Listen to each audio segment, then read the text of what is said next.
Hey, good morning, everyone.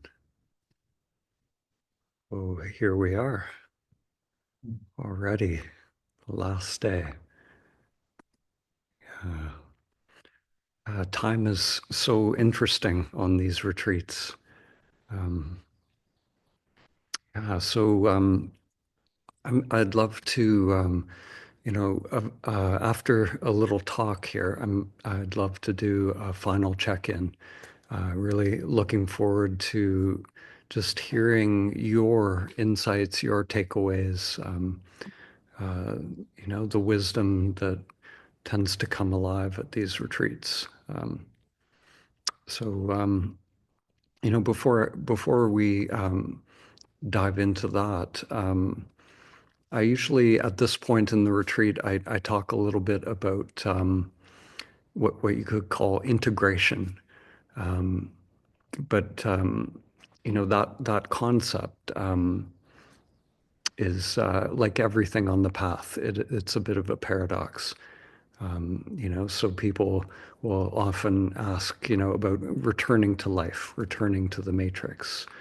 Um, so, this beingness that we're sort of marinating in for these 7 days, um, we can continue to marinate, in this beingness.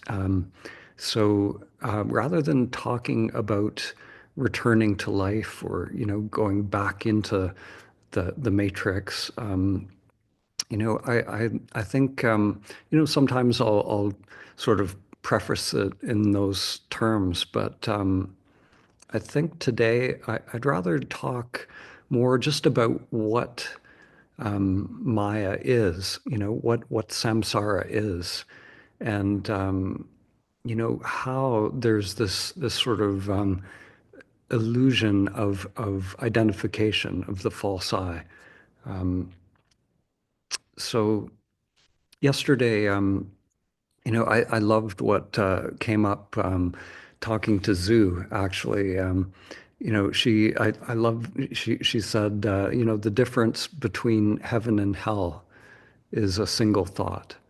Um, and it's a really, so the difference between samsara and nirvana is literally just a thought, just believing the next thought. Um, And this is what we get direct experience of this in our dyads and in our meditation practice. When we don't believe the next thought, we're not looking for an answer. We're not trying to satisfy that knowing mind. Then there's peace, there's energy, there's aliveness right here in this moment.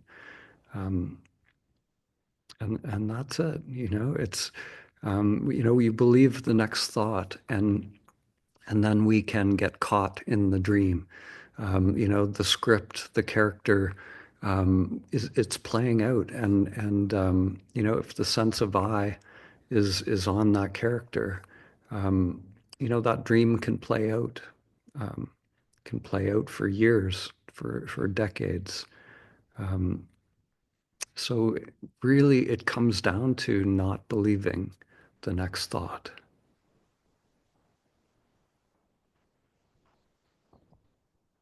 There's a story. This is a little story that comes from the Pali Canon in Buddhism, um, and it illustrates samsara perfectly. This setup that we're in this human experience.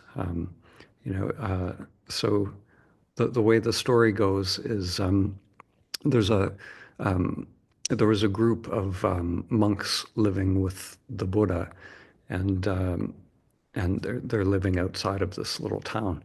And one day, the monk approached the Buddha, and he asked, because he'd been just living with these monks. And he didn't really have a lot of life experience. He's like a young monk. So he said, what is samsara? Can you explain? What is this cycle of suffering that you're talking about. Um, so the Buddha knew, like he couldn't, just tell him the answer. Sometimes, uh, well, always direct experience is more powerful. Um, so the Buddha said, why don't you go down to that little village there? You've never been in that village. Go down to the village and fetch some water from the well that's in the center of the village. Um, so the monk was, didn't really know why he was given that instruction, but he obeyed. So he walks down into the village, and he gets to the well, and there's a beautiful woman drawing water from the well, and so he asks, can I have some water? And they start talking, and one thing leads to another. He falls in love with the woman, forgets all about the Buddha and the water. They get married, they have children. Years go by. He becomes like a prominent figure in the little town, and uh, and then life goes on. The uh, stuff happens. His business collapses, or there's unfortunate circumstances. His wife and children die. There's a famine, or I forget how exactly the story goes, but so he's in this sort of despair over everything he's lost, and then he remembers, he's sort of wandering um, alone, going through this dark night, letting go of everything. And then he remembers the Buddha and the water. And so he makes his way back to the little place where the Buddha was. And the Buddha looks at him, and he says, now you understand what samsara is. Yeah.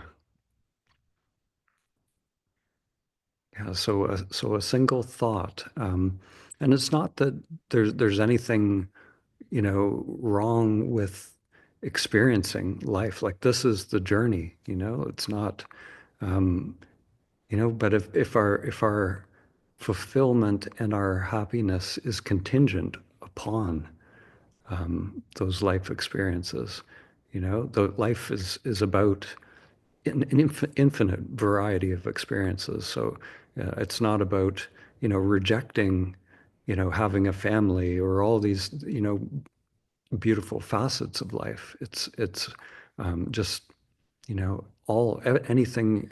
If my happiness is contingent on anything in the outer world, then, it is all impermanent. And that's the core of this teaching of the Buddha. So, so that single thought, whatever it is, certain thoughts can take you on a ride, take you into the dream. It's like when I was, before I really got on the path, within the Dan character, there was a very dangerous thought came up. It was, I want to be a lawyer, you know, and that thought took me on a ride for a few years, into suffering. And yeah, luckily it didn't last too long. And not that there's anything wrong with being a lawyer. It just wasn't. I was looking for something in it that, you know, f- from operating from the character. So, I have friends who went that path, and they're they're doing beautiful things in that world, and it is more in alignment with their energies. It's actually perfect for their path. So yeah. So another um, dangerous thought that can come up, and I mean, not really dangerous, but it can take you for a ride. Sometimes, um, it comes up, and even after people have had a glimpse of their true nature, or even a full kensho, sometimes this comes up. Um, sometimes. People will say like, okay, I know who I am now. I'm awake, but now what? Like what's my purpose now in life? Um, what's my purpose? So that's a dangerous one. Because if we have if this is another way for the mind to gain its foothold, to reestablish control. Um, so, my true purpose is simply to be. Um, that's the fulfillment of what it is I am. The actualization of it is simply to be. And then, there are these infinite number of possibilities in life that can flow from there. The energies will naturally explore, from this place of being. And those energies are always changing. As soon as I say, this is my purpose, like my purpose is to do this, to achieve this goal, or to live out this particular journey, then, we've again imposed a script onto life, a belief. It's a powerful belief. If I have a purpose, it's it can be a great burden to have a purpose. So yeah, so you already are. Um, that's the ultimate purpose, is to just be that which you are. And then just allow those energies to flow. So, like we talked a little bit about this, I think it was yesterday, about navigating life, and how Joseph Campbell said, follow your bliss, follow that inner aliveness that flows from being. Um, so we attune to that. We let go um, of the little I's preferences. We let go, in, as they say in Zen, to come to that still point. We let go into the moving stream. Let go into the moving stream of life, or the Tao, whatever you want to call it. Um, so, we don't know where that stream is going to go. Occasionally we get glimpses of that big poetry of life.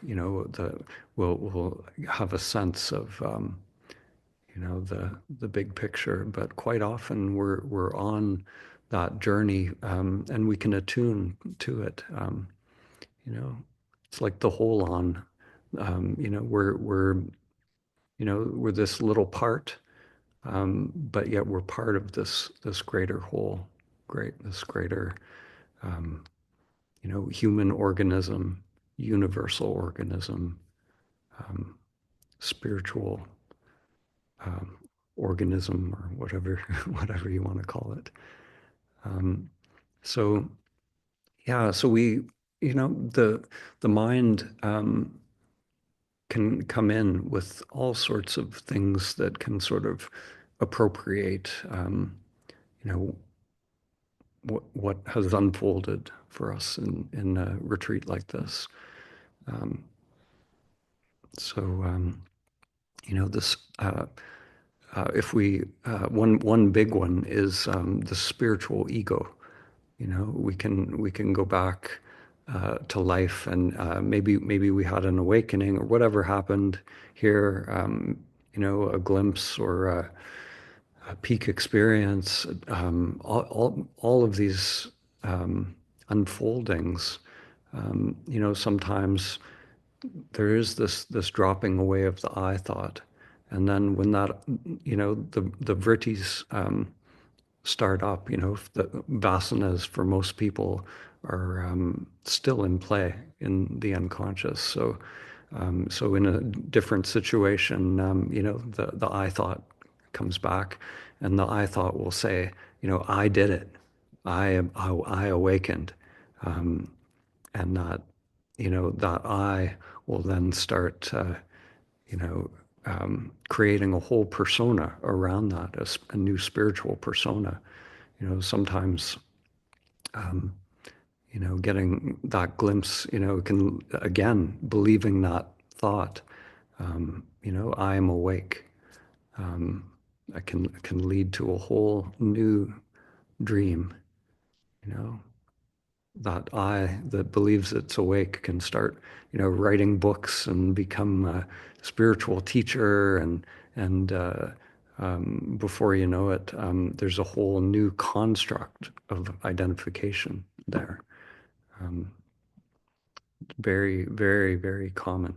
I don't know if I've met many people who, after an awakening or a glimpse, have not gone down that road. It's usually a stage in one's spiritual evolution is to, construct a spiritual persona, and I did that for a long time. I was, you know, yeah, had a very very strong spiritual persona that it wasn't. Until much later on the journey, I realized, what was happening, and it's usually life that humbles us. We realize, like, if we're truly honest with ourselves, there's still identifications. If there's still suffering, then it's not liberation. There's still stages of this path. There's an unfolding even after awakening. But our sadhana becomes something completely different after awakening. So once you know who you are, it is the end of seeking. As I mentioned, you can't um, you can't go back. Like, if you truly know that beingness is it, and that this beingness is ever present, then you can't believe, the the seeking mind. There is something that gives way when we awaken. It is the end of seeking, but it's not the end of sadhana. Sadhana becomes something completely different. Our sadhana is just being, just abiding as the self, allowing life to flow from the self. So, every situation, every thing becomes our sadhana after awakening. Every facet of life, every experience is an opportunity to see the mind, to burn up the samskaras and the vasanas, and um, but there's no more doer. There's no more seeker. There's no more, um, you know, techniques. There's nothing. Everything flows from the truth of who you are. So there's only that one thing. If we can just do that one thing, which is unhooking from everything, all the whole projection, the whole dream of the mind, um, and just be. If we can just be and abide in that beingness, it's the beginning and end of all sadhana, the beginning and end of the path.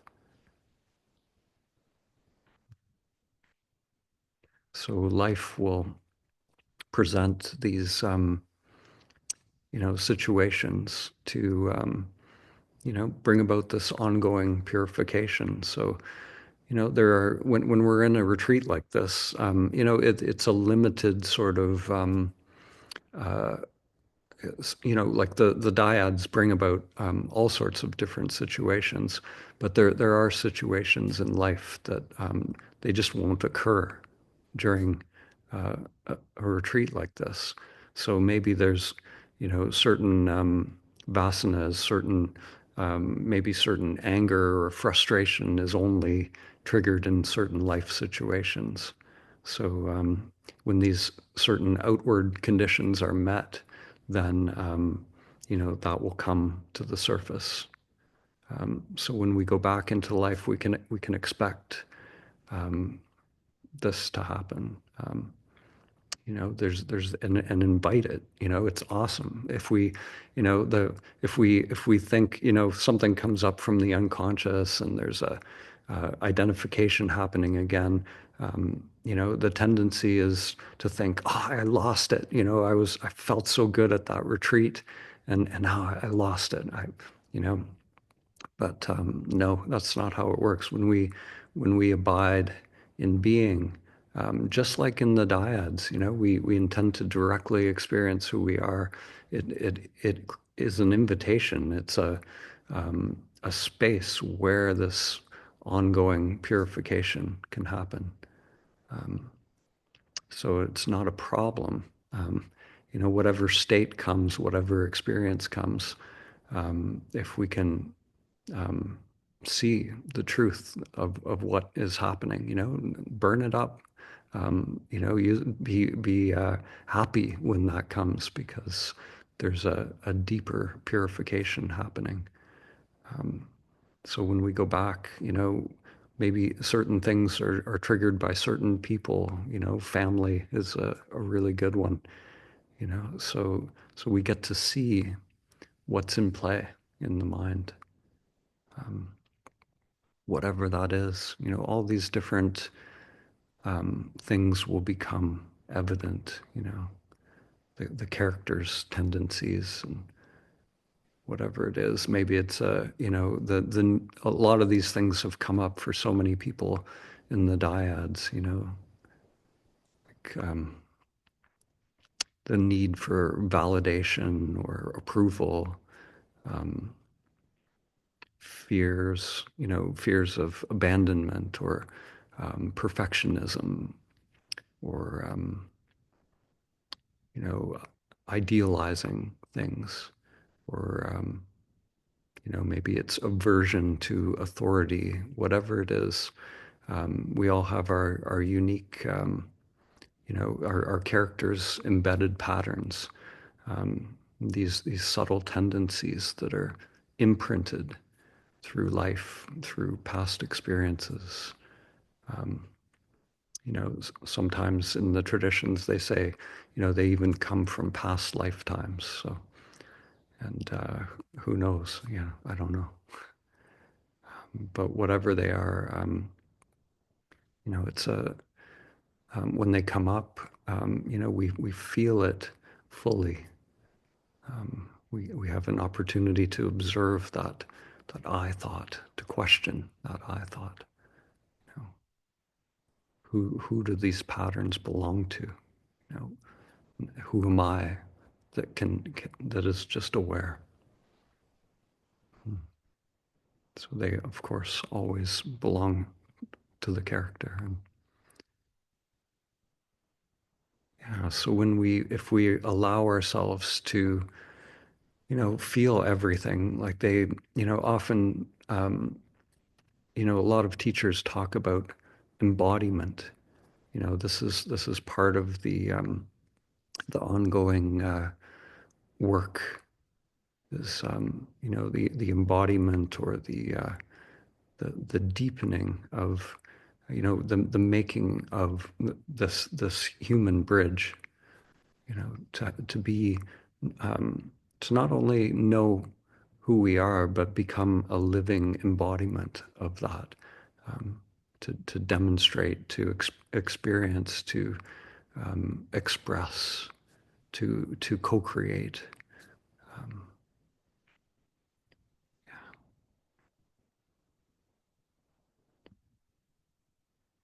So, another uh, dangerous thought that can come up is, and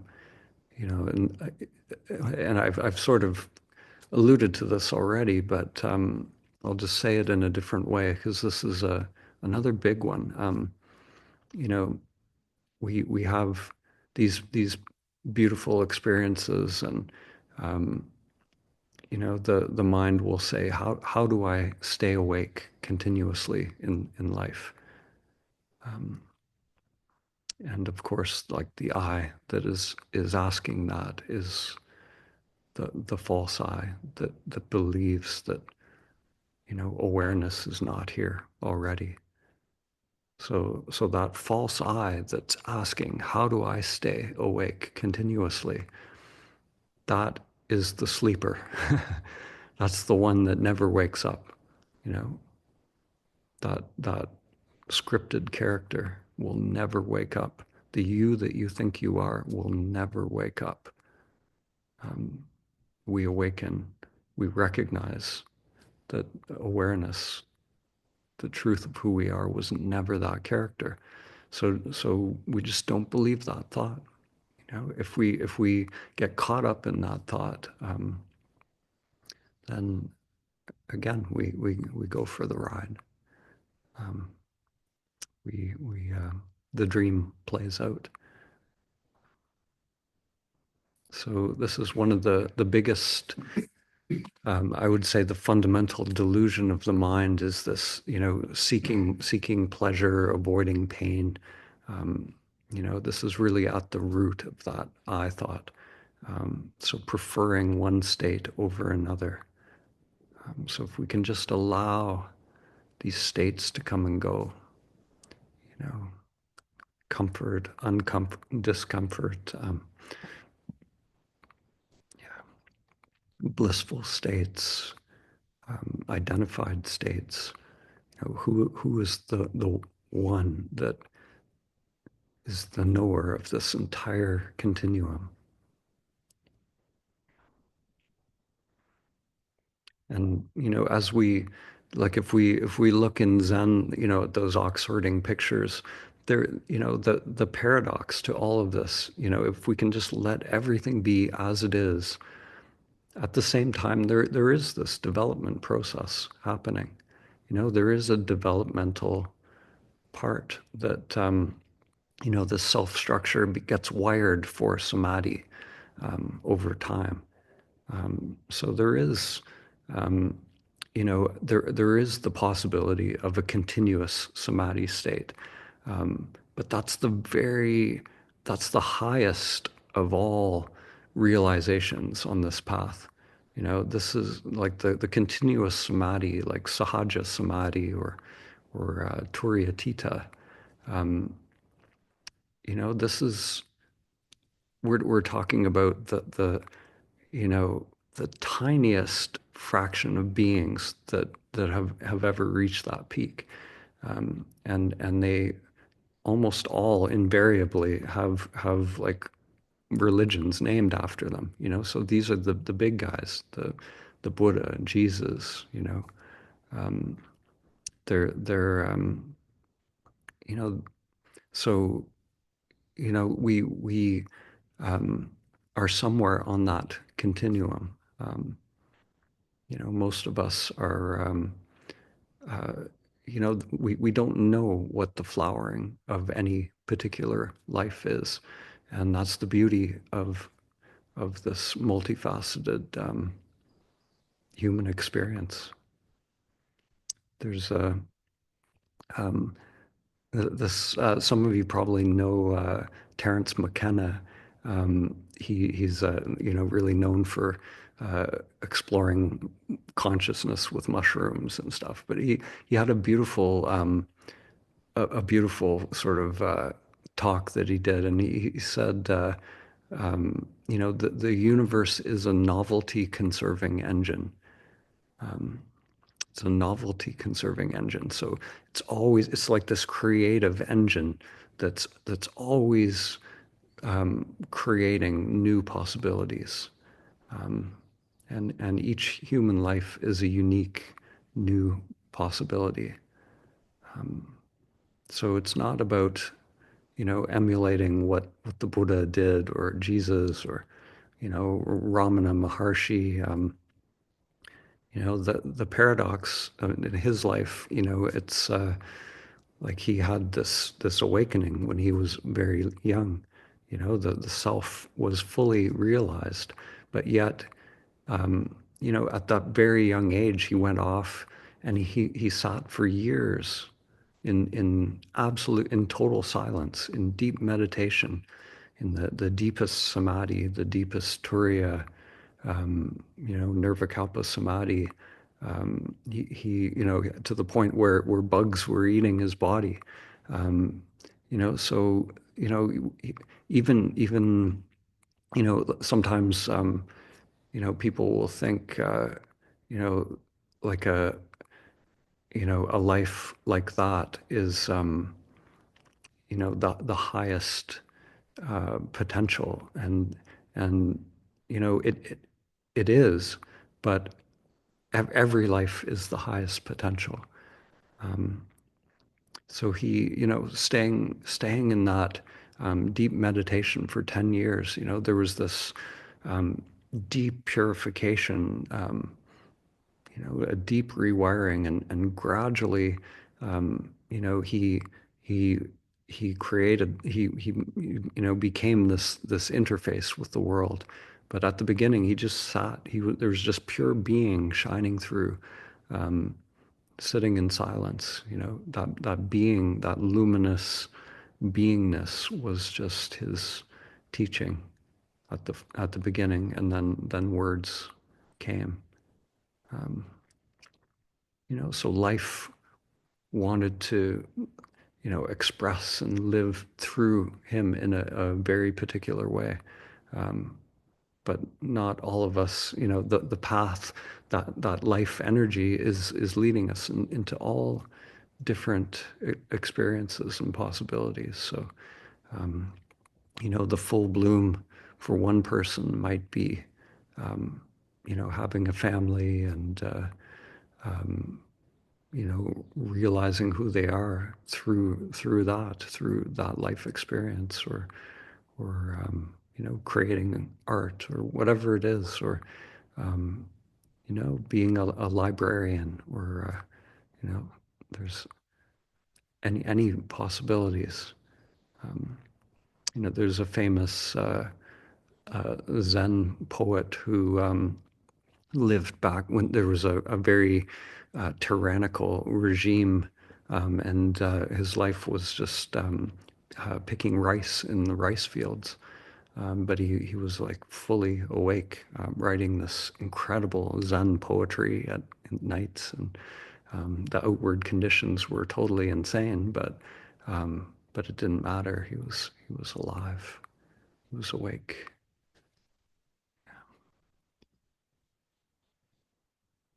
Yeah. So um,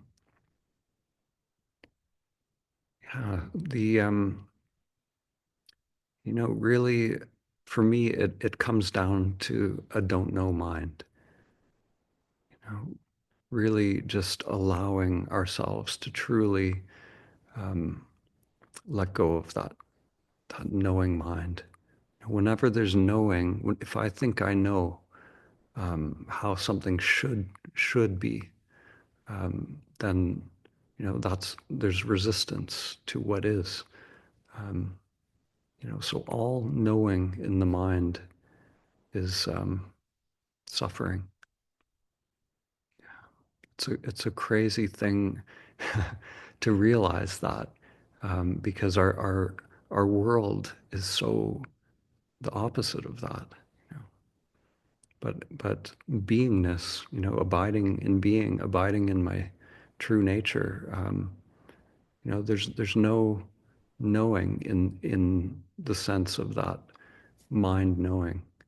You know, there's no past, no future, no um, memory. It's just direct being. Um, so when we are just here in being, then there's no resistance. It's just being okay with what is, dropping those um, 5 skandhas, loving what is, no preference.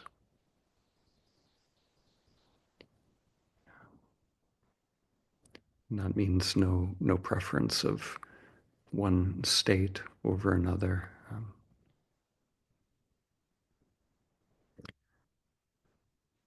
Yeah, so there's a few things I'd just like to mention. When we, uh, after a retreat like this, there's certain things that, I always like to mention just as a reminder. Um, yeah, so one thing I usually mention at the end of the retreat is the general law, in the esoteric traditions is that, um, we're all connected, in this human journey, and humanity has this sort of inertia, this sort of center of gravity, you could say like the collective consciousness as it's playing out on the planet right now. So so when we start to do this work, we start to move away from that center of gravity. We're moving out of its orbit, and if we can achieve a different orbit, we it's like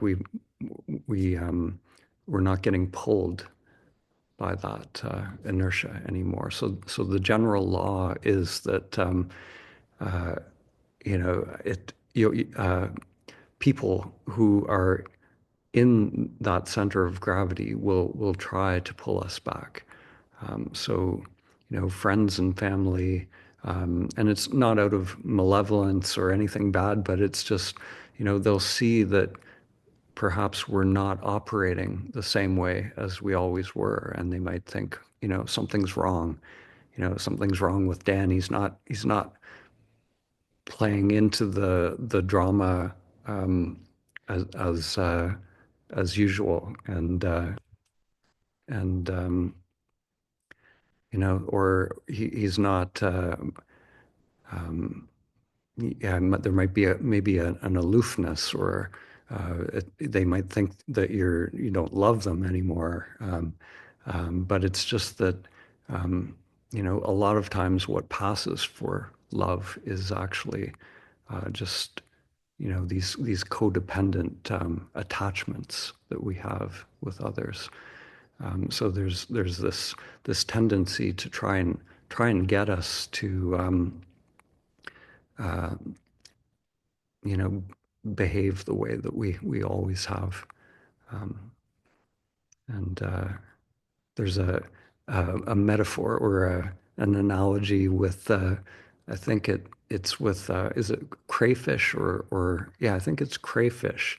If you put them all in a bucket, and you have a whole mass of them in there, and one you never have to worry about them getting out of the bucket because if one tries to escape, the others will just pull them back down. Um, so it's kind of like that. Yeah. So there's, a vigilance. Ramana talked about this ongoing vigilance. Um, yeah, to just see what's happening, just be aware of the mind, and another thing. I talked a little bit about the spiritual ego, um, but yeah, sometimes we'll go back out into life, and um, one of the biggest traps is when the conditioned self says, I'm more awake than everyone else. You know, it's like I'm more enlightened. I know the truth now. So we go back into the world, and that spiritual ego will say that, I'm awake and everyone else is asleep. Um, but the crazy paradox is when we're actually in direct experience, it's the opposite. Um, when I'm truly awake, when I'm just here without the filters of those five skandhas, there's a direct seeing of the truth. A direct, um, I see God I see the I am, everywhere. It's reflected back. It's this luminous, ineffable. I can't say in words what it is, but there's this sense that it's all awake. The world is all awake. Um, so there's no little me that awakens. There's no Dan character that awakens ever. You know, it's when beingness is present, then it feels that everything is awake. The world is awake. Um, so this is the paradox. So if there's ever any little I, saying I'm awake and everyone else is asleep, um, they're all caught in their patterns. It's uh, of course, the conditioned self is, these patterns are playing out. Um, but we can see past it. We can see the one, or within it, inherent within it. It is all the self. Um, it is all the self coming to know itself in all of these different ways. Yeah. And we talked about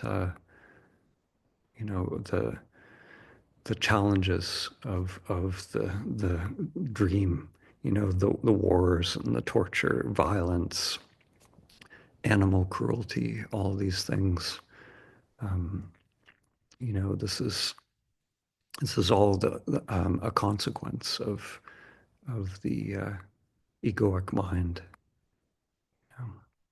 So the outer world literally becomes a reflection of whatever consciousness we're all sharing. So it's not about fixing the reflection in the mirror. If I see what's happening out there in the world, if I try to change the world, it's the outer world. It's like trying to change the reflection in the mirror. Um,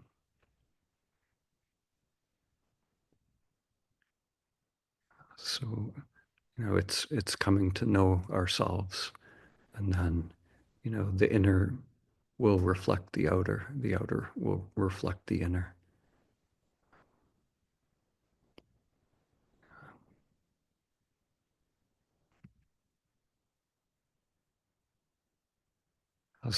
Yeah, when we go back into life, I encourage you to just continue to just be. If your sadhana now after this retreat is no longer involving techniques, if it's just being, just abiding as the self, then it's important to just marinate in that beingness.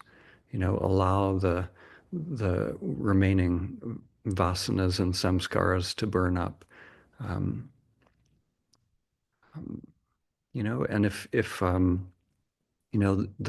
techniques for some people, it's so fascinating because the embodiment part of the path, some people will do years and years of techniques, years of Vipassana meditation or somatic descent practices, and making the self structure more permeable, um, working, creating this tree of life within, and that can prepare for awakening. Some will awaken more early, and then go to the embodiment part of the practice, which will just happen naturally after awakening. It's just, being with what is. So it doesn't matter which way we go, or um, and there's this ongoing ongoing unfolding as this, the inner lotus, the tree of life, has grown. The chakras. Um, so there's this development process, and that's the time bound part. And um, Charles Berner talks about how it's a serious process. He said it's, if one is truly dedicated to the path, that part of it, to get to a point where that inner world is fully developed. The tree of life is mature. It can be usually roughly around a 21-year process for that to unfold. Um, so so it requires dedication. And this is what, when Ramana was in the cave, he did it in a shorter period of time. He did, 10 years, whatever time after that, there was a period of, where he was integrating language and all of that. So um, yeah, so we, and it will naturally be drawn to the things that will be right at a certain point in our path. So for me, there was a period of time where, I was into techniques, and then, I got one of those flotation tanks. I was drawn to darkness, just meditating and floating in the dark, and or whatever it is. And your energies, that inner intelligence will guide you to exactly what you need on the path. You know, and there's an infinite variety of ways, for that tree of life to grow. Each little branch is part of our life exploration. So we explore all these different facets of life, and yeah, um, there's no map for that. Um, we just trust that aliveness and that inner direction. So yeah, so I'll leave you with one last thing. This is sometimes I have ended the retreats with a quote from Rumi, or different little words from the great poets. But this one is from T.S. Eliot, and I'm just going to do. It's just a little um, uh, short one. Um, but for those who aren't familiar, T.S. Eliot's poetry, he was very awake. He had a very um, profound awakening, and it comes through in his poetry. So he says, we shall not cease from exploration, and at the end of all of our exploring, we will be to arrive where we started and know the place for the first time. Yeah, so at the end of all of our exploring will be to arrive where we started and to know the place for the first time. So beginner's mind, you know. Yeah. Yeah, it's to make everything new again, you know. It's like yeah, that in Christianity, Jesus, when he was um, I think he was on the cross, or he was carrying the cross at one point, and he turns to his mother and he says, "Look, mother, I make everything new again." And of course, the cross represents, um, the it's the no escape for the ego. It's the no escape. It's um, you know the dropping of the I thought. The I thought is like this, you know. So um, so yeah, I'll just leave you with that, and yeah, and I want to, just before we'll take a little break in a moment, and then come back. I'd love to hear from everyone, but I really want to thank everyone involved with the retreat, especially the facilitators who are all here. You guys are amazing. Um, all the facilitators are, they're just here, because the I am is awake in them. They're here. They're not getting paid to do this. They're doing this because, um, you know, I don't know why. It's amazing that what's happening. So it's awesome, and so thank you, everyone, for the facilitation, for the tech hosts, Tiama, Alex. You guys it really went flawlessly this time. It really, it always does actually, but this time was so smooth. It's really beautiful.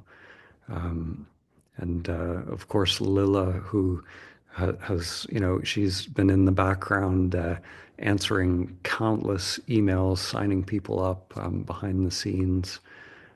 So, yeah, thank you, everyone, the whole Awaken the World team, for um, everything, for making all of this possible. It's really amazing.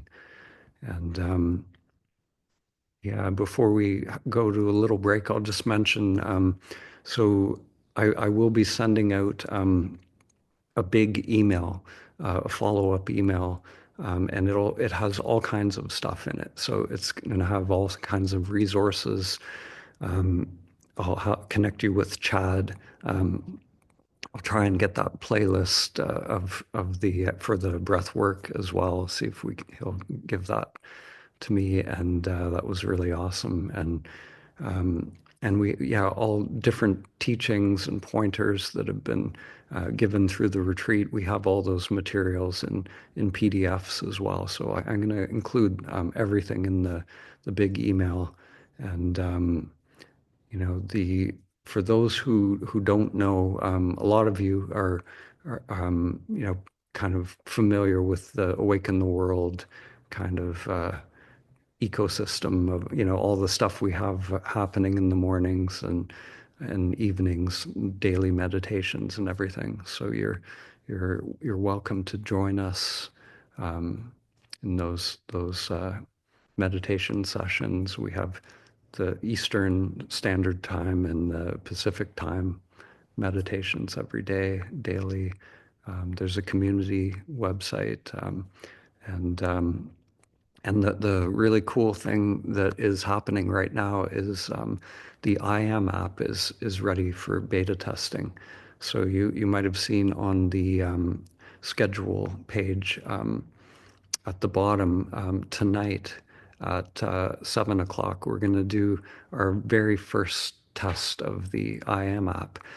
So you guys are all invited to test it out, and I'm gonna, after this, after we close here, I'm gonna send an email out to everyone here, um, and there's going to be, just a little questionnaire, a little form, so you can kind of let us know if there's any problems with the app, because we really need to do a real world test of it. So we'd be really, really grateful if you check it out, and you can do a few dyads tonight if you want, and still kind of stay in this kind of retreat energy at the same time. So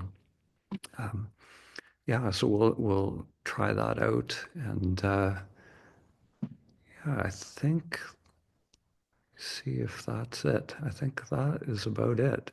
So yeah, so we'll take a little break, 5 minute break, and then come back for a final check-in. Thank you.